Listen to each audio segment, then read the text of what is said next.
Hai Sobat L, Anda di Elenio. Saya Diki Avandi, kali ini saya akan membahas seseorang di segmen sosok ini, yaitu Woo Han King. Dia ini adalah seorang yang memiliki kemampuan yang sangat luar biasa di dunia IT, yang akhirnya dia bekerja di Alibaba Group miliknya si Jack Ma. Dan Alibaba Group ini adalah salah satu perusahaan terbesar di Tiongkok yang memiliki valuasi yang sangat tinggi. Tapi sebelum lanjut pembahasannya, intro dulu.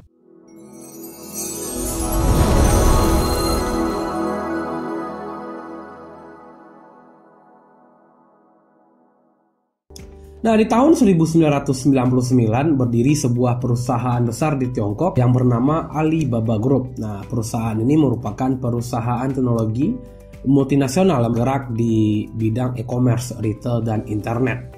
Nah, sebagai perusahaan yang berhubungan dengan dunia teknologi yaitu internet, maka Alibaba harus memiliki sistem keamanan informasi yang mumpuni agar tidak diserang oleh hacker atau penjahat cyber lainnya gitu ya. Untuk menjadikan Alibaba menjadi perusahaan yang besar dalam tanda kutip memiliki kemampuan yang luar biasa untuk mendeteksi atau memproteksi perusahaannya dari orang-orang yang ingin menjahati dia atau menjahati perusahaan ini, tentunya perlu seseorang yang memiliki kemampuan yang luar biasa di IT ya, atau hacker ya. Nah, orang inilah yang bernama Woo Han King. Dia ini berasal dari Tiongkok juga, di Cina juga, yang nantinya akan bekerja dengan Alibaba Group. Jadi kalau kita balik ke belakang, Woo Han King ini adalah anak yang sangat menyukai dunia IT dari kecil. Bahkan hari-harinya itu kalau anak-anak lain mungkin menghabiskan waktu bermain dengan teman-temannya, kalau dia ini sangat berbeda. Dia itu menghabiskan waktunya di depan komputer. Dia ini adalah anak dari seorang ibu yang bekerja menjadi dosen di Universitas Hunan ya, dan ayahnya adalah seorang dokter ya, artinya dia ini adalah anak yang terlahir dari keluarga yang berkecukupan sehingga untuk membeli komputer dia tidak memiliki kesulitan untuk membelinya. Namun waktu sekolah dia ini tergolong anak yang biasa-biasa saja. Dia itu tidak terlalu menonjol, dia itu tidak terlalu memperlihatkan kemampuannya di depan teman-temannya. Tapi memang di sekolahnya dia ini anak yang lumayan berprestasi sehingga dia dijuluki temannya anak yang jenius. Tapi dia membantah hal tersebut ya. Dalam sebuah wawancara dia menyebutkan, sebenarnya ini bukan identitas khusus. Saya ingin mengatakan bahwa saya hanya seperti orang biasa. Dia ini tidak menganggap dirinya orang yang hebat, orang-orang yang luar biasa ya. Woo Han King ini juga disebut tidak pernah berkuliah. Ia bahkan melamar ke Alibaba dengan menggunakan ijazah SMA. Namun ia pernah mengikuti kelas junior di Universitas Xian Jiaotong saat dia berumur 15 tahun. Sehingga Woo Han King ini pertama kali mendalami ilmu peretasan di laboratorium kampus tersebut. Nah, ia menghabiskan waktu siang dan malam untuk menjadi seorang peretas atau hacker. Ya, dia cukup memiliki keinginan yang sangat luar biasa dan dia mempunyai determinasi ya untuk menyelesaikan keinginannya tersebut. Nah, pada umur 16 tahun, Woo Han King ini mendirikan kelompok pemimpin teknologi keamanan nasional, yaitu sebuah forum Mirage. Orang-orang mengenal forum ini namanya BBS. Organisasi ini memupuk sekelompok talenta terbaik di industri keamanan dan menjadi salah satu organisasi keamanan paling berpengaruh di Tiongkok saat itu. Namun karena kurangnya dukungan finansial, Woo Han King terpaksa mematikan Phantom programnya di kelompok tersebut. Beberapa media asing menyebutkan dia itu masuk ke Alibaba pada umur 20 tahun, sedangkan beberapa media lokal menyebutkan dia itu masuk pada umur 21 tahun. Tapi sebenarnya kita itu tidak peduli dia masuk umur 20, umur 21 tahun, yang penting dia muda dan berbakat pada waktu itu. Nah, dia ini masuk ke Alibaba berkat rekomendasi dari temannya, mungkin teman sekolahnya atau teman sekampungnya kali ya. Nah, interviewer yang menghadapinya waktu itu menganggap dia seorang remaja yang biasa-biasa saja. Tapi di dalam hatinya dia tidak ingin meremehkan si Woo Han King ini. Lalu dia bertanya ke Woo Han King, apa keahlianmu? Jadi Woo Han King ini datang ke Alibaba berbekal ijazah SMA, sehingga dia sadar dia harus menunjukkan kemampuannya, keterampilannya yang terbaik, sehingga nantinya Alibaba akan merekrut dia sebagai salah satu pekerja. Nah, kemudian dia meminjam salah satu komputer yang ada di kantor Alibaba. Dan ajaibnya dalam waktu 3 menit saja dia telah mampu melumpuhkan salah satu router yang ada di Alibaba sehingga menyebabkan lumpuhnya jaringan pada waktu itu di Alibaba. Alhasil semua karyawan yang ada di Alibaba semuanya kaget gitu ya. Wah, ini orang hebat juga ternyata. Dan kemudian dalam hanya waktu 5 menit dia kembali berhasil memperbaiki jaringan yang sebelumnya dia rusak itu, dan jaringan kembali pulih seperti semula. Dan pastinya ia langsung diterima bekerja di Alibaba Group yang dihargai gajinya 5 juta yuan dalam setahun. Kalau dikonversikan ke rupiah itu bernilai 11 miliar per tahun, dan itu adalah gaji pertama dia dalam setahun. Sangat luar biasa. Nah, di awal masa kerjanya di Alibaba, Wu Hanqing ini memfokuskan diri pada pembangunan sistem keamanan cyber di Alibaba yang dinilai Wu Hanqing tidak terlalu diperhatikan oleh perusahaan. Ia membobol sandi keamanan internal setiap karyawan Alibaba dan ia mengirimkan pesan keamanan, dan sejak saat itu perusahaan mulai memperhatikan keamanan cyber di lingkungan perusahaan.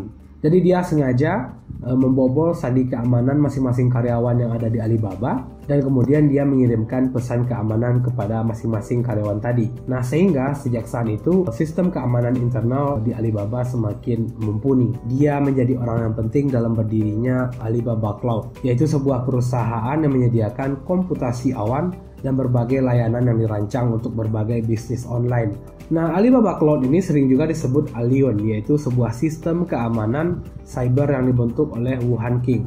Allion atau Alibaba Cloud merupakan penyedia layanan cloud terbesar ketiga di dunia. Dengan catatan 37% situs web di Tiongkok dibangun di atas Allion. Wu Hanqing juga banyak menciptakan sistem kecerdasan buatan dan sistem infrastruktur utama di Zhejiang, Shanghai, dan Chongqing.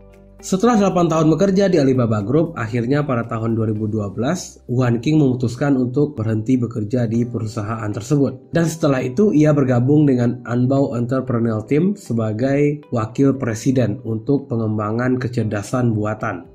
Tapi pada tahun 2014, Anbao Entrepreneurial Team ini diambil alih oleh Alibaba, dan secara otomatis Wu Hanqing ini kembali diboyong ke Alibaba Group. Jadi ada banyak orang yang bertanya di internet, mengapa peretas tidak menyerang Alibaba? Tapi nyatanya bukan karena tidak ada peretas yang menyerang Alibaba, akan tetapi mereka tidak mampu untuk masuk dan menyerang Alibaba. Jack Ma pernah mengatakan bahwa Alibaba itu diserang 300 kali dalam sehari. Namun karena sistem yang dibentuk oleh Wu Hanqing ini sangat mumpuni, sehingga hal tersebut bisa diredam dengan baik. Sehingga Jack Ma bisa tidur dengan nyenyak setiap malamnya tanpa harus takut ada orang yang ingin menjahati perusahaannya. Pada 16 Agustus tahun 2017, pada usianya yang ke-32 tahun, Wu Hanqing ini mendapatkan penghargaan Top Innovator Under 35 yang diberikan MIT Technology Review. Jika kita lihat dari segi kepribadian dari Wu Hanqing ini, dia adalah sosok yang tertutup. Sejak tahun 2014, dia memilih untuk menutup diri dan tidak mau diwawancara lagi dan tidak ingin menulis artikel lagi. Apa yang dia lakukan itu membuat beberapa persepsi negatif dari orang-orang dan media. Meskipun demikian, ia memilih untuk tidak peduli dengan hal-hal tersebut. Ia lebih memilih untuk fokus untuk dirinya sendiri. Dalam sebuah wawancara, dia menyampaikan, "Prestasi kecil yang saya buat tidak layak untuk dibicarakan. Saya pikir 99% pembaca tidak mengerti persis mengapa saya disebut di MIT TR35 pada tahun 2017. Semua orang hanya menyaksikan kegembiraan dan bertepuk tangan. Namun saya tidak membutuhkan semua orang bertepuk tangan untuk saya.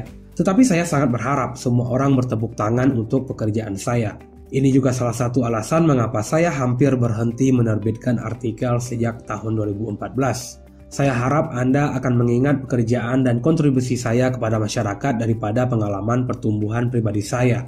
Akhir-akhir ini pengalaman saya mendapat lebih banyak perhatian daripada pekerjaan saya. Saya masih sangat tidak puas dengan diri saya sendiri dan ingin bekerja lebih keras lagi," ucapnya pada sebuah interview.